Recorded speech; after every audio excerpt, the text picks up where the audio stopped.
Hello students, and welcome to the CompTIA Tech Plus exam course brought to you by Third Level Technology. I am your instructor, Jim Herbie. In this episode, we're going to conclude Module 6 in the exam objectives by discussing Section 6.5. Our topic is wireless security. Let's begin. Service Set Identifiers, or SSID, are the public names we give to our wireless networks. It allows our end users to identify our specific network and connect to it with the correct credentials. Our SSID can be broadcast. This makes our SSID's name visible to all nearby devices that are trying to obtain connectivity. We also can hide our SSID. This is a process called obfuscation. This will require the end user to type in the specific name of our SSID as well as their credential to identify themselves and gain access. We want our SSIDs to be unique. We also want to use non-identifiable names specific to our organization to help prevent attackers from identifying which one our network is if there are many nearby. We should always change our default credentials. Your default credentials are the usernames, passwords, and SSIDs that are assigned to wireless equipment when you buy them directly from the manufacturer. These will be hardware devices such as your wireless access points.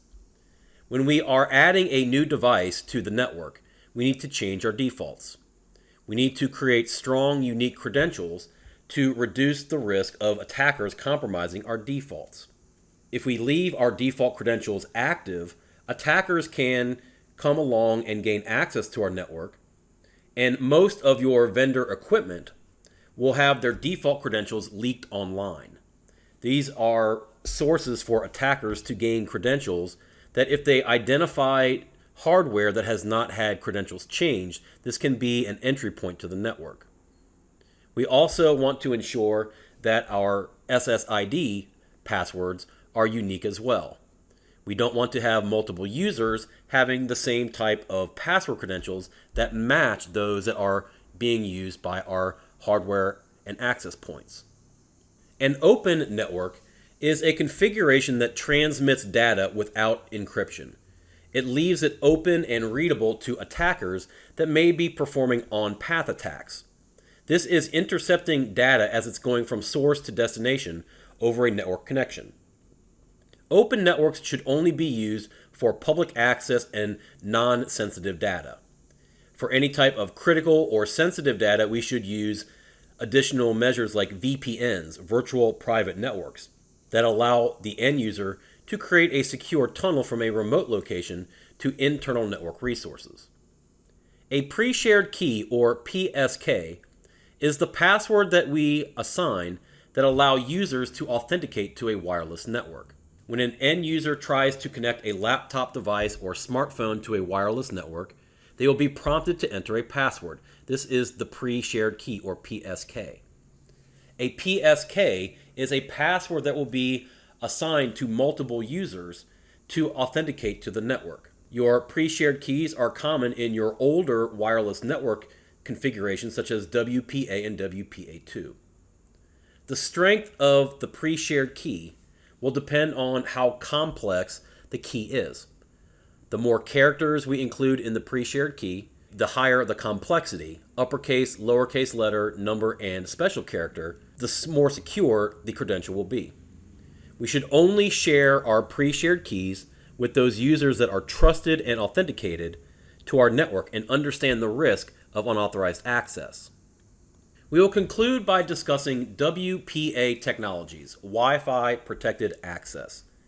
WPA is the modern encryption and authentication that we use for our wireless networks. WPA, Wi-Fi protected access, was the original version. It replaced an outdated wireless encryption standard called WEP, W-E-P, Wired Equivalent Privacy. WEP had a flaw in its password that allowed users to segment the password into two distinct segments that allowed for easier brute force attacks. To correct this, we came up with Wi-Fi Protected Access, WPA. And it introduced a technology called TKIP, T-K-I-P, the Temporal Key Integrity Protocol. TKIP is the protocol that allows us to dynamically change our encryption keys every time a device and user is authenticating to the network or sending data across. WPA is largely outdated, but in your older and legacy systems, you still find it as a backup. WPA2 is Wi-Fi Protected Access 2, the second version. It was an upgrade to WPA and introduced a new encryption standard called AES, the Advanced Encryption Standard. WPA2 allowed us to support both personal network authentication using pre-shared keys, PSKs, as well as to integrate enterprise authentication with Radius servers. The standard that is common in our modern networks is WPA3, Wi-Fi Protected Access third version. WPA3 uses SAE, the Simultaneous Authentication of Equals, for its encryption. This helps to protect against offline password attacks because it requires both ends of the connection to authenticate at the same time. WPA3 is used in our public networks, our enterprise, and IoT, Internet of Things mesh networks. It is the most recent security standard and should be implemented in your wireless standards to show compliance with data privacy regulations. That will conclude our discussion of Section 6.5 Wireless Security, as well as conclude the lecture component of this course.